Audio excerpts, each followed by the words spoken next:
Hi everyone, thanks for joining today. My name is Sri Sadhguru Buddha Rawa Bhagwan, and if you're tuning in on this channel for the first time, welcome.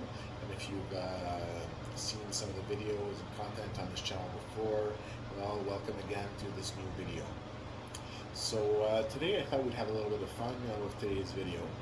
And in today's video, I'm going to talk about an experience I had at the time of enlightenment.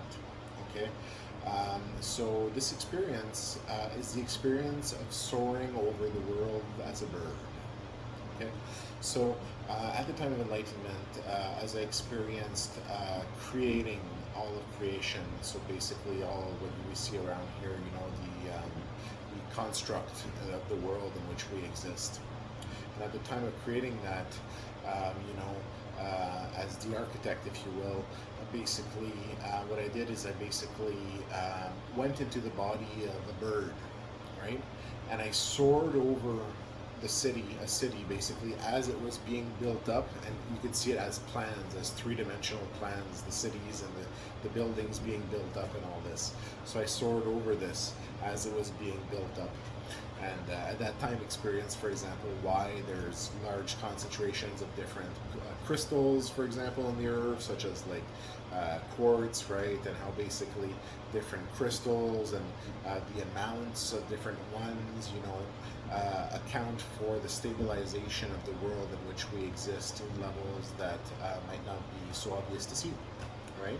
So there's a reason why you have some that are, for example, more common and some that are less common, and in certain areas and all these things as it maintains stability of the system. So little things to know that you might not have known about crystals either. So yeah, so just wanted to talk about this, and what an experience, soaring over creation as it was building up, right? Basically the construct for it as a bird, right? So sometimes, when I see birds flying up in the air, birds who themselves pursue spiritual practice. If you didn't know this, one of the practices I've taught is to stand on one foot, right?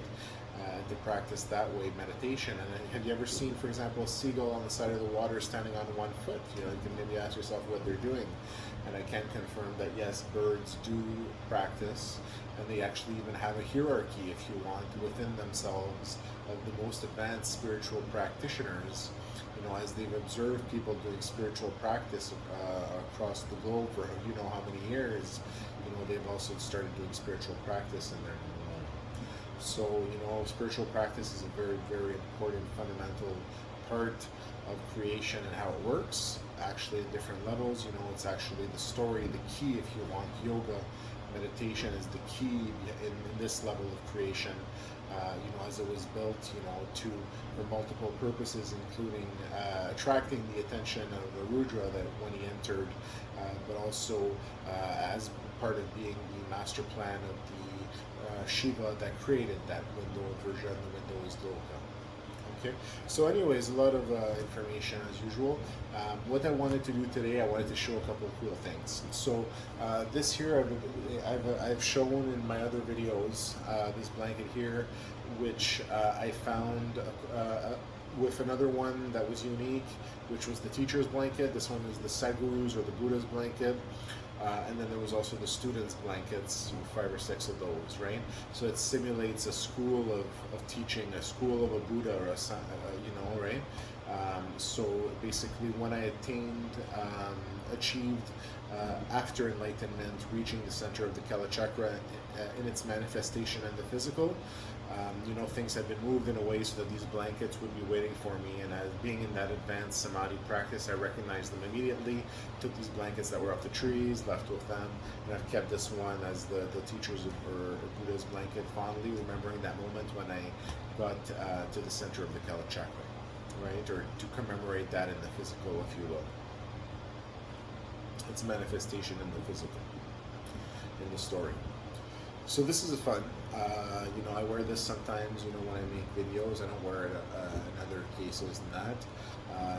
So this is basically the Buddha's or the Sadhguru's blanket, right? This here is interesting as well. So this was a gift from my brother when he was traveling in South America, and he brought me this quite a while back now, and it's as you can see. it's a mat, right? And I use this as my yoga mat, right? Uh, Even doing yoga, you know, most people might use a padded mat or something like that, but I was using this for a while, and it was my meditation mat as well, right? And why this one's interesting, and I'm going to show you a little bit more in detail, a little bit closer here, is that this is the mat that I got enlightened on. So I was sitting on this mat when I became enlightened. So I thought that'd be fun to show, you know, something I've kept and still use for my practice. When I still practice a little bit, although not as heavily as I used to practice.